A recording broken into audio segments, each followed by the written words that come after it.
Salut les amis, je vais parler des indécis, mais avant, je vais parler du croyant.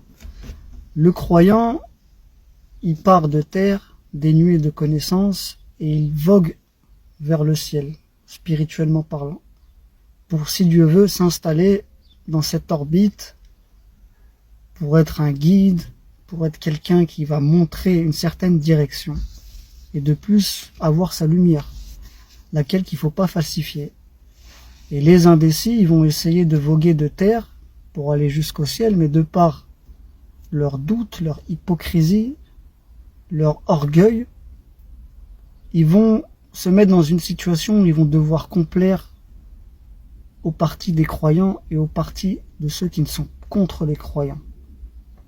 Ça veut dire qu'ils sont ni des uns ni des autres, et pour les uns, pour les autres. Schématiquement parlant, on peut dire aussi c'est celui qui veut traverser les deux mers sans se mouiller du parti de l'un ou de l'autre. Mais les deux partis, ils savent que vous êtes des gens indécis. Vous allez prendre de la flotte de tous côtés, ça va se refermer sur vous. Tu comprends? Entre la terre et le ciel, il y a un espace. Dans le ciel, il y a des cailloux. En terre, il y a des cailloux. Est-ce que vous voulez vous prendre des rafales d'en haut et d'en bas? Alors que le croyant, il est éprouvé quand il monte vers le ciel, spirituellement parlant, par les eaux d'en haut et d'en bas, mais de par sa vérité, son acharnement pour voguer vers le Seigneur, Dieu va le faire monter, épreuve par épreuve.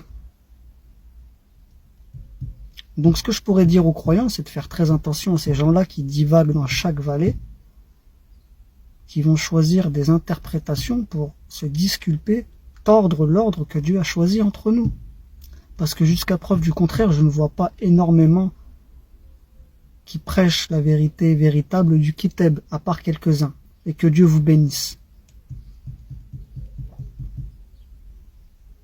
On ne peut pas, vous ne pouvez pas, tourner le dos quand les faits sont là et elles sont écrits. Quand vous n'avez pas compris que l'esprit des gens du livre est en phase de résurrection et que vous êtes encore bloqué dans les histoires du passé et vous mélangez ça à la spiritualité, ça ne m'étonnerait pas que dans quelques temps vous finissez dans un parti politique très bizarre. Ni des uns ni des autres. Je préfère 1000 fois me poser avec une personne qui est aveugle, qui n'entend pas trop. Vraiment, je préfère m'asseoir avec ces gens-là que des gens qui savent la vérité et qui font des techniques verbales pour remplacer des choses qui ne leur plairaient pas. Soit par jalousie, soit par mépris, soit ils se pensent être plus haut que quelqu'un. Moi, la vérité, les amis, je vais vous dire un truc. Et je le répéterai, j'aurais jamais cru que l'écriture me serait donnée, que j'aurais compris quoi que ce soit. On ne peut pas faire semblant. Vous ne pouvez pas avoir le cul entre deux chaises. Parce que les gens comme vous, ils font pencher les vrais croyants dans le merdier après.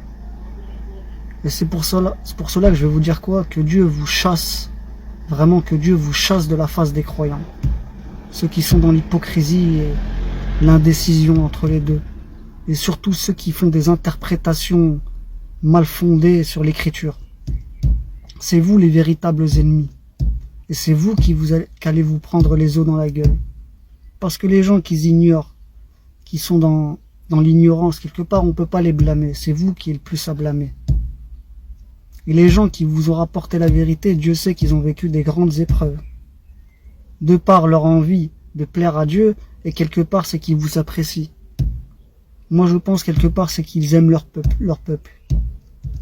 Mais si leur peuple fait semblant devant eux, moi, vous êtes des ennemis déclarés pour moi. Et que Dieu vous chasse de la face des croyants. Et les croyants, n'ayez aucune pitié envers eux maintenant.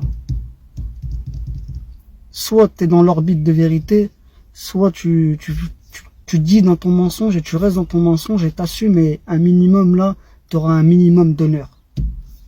Salam.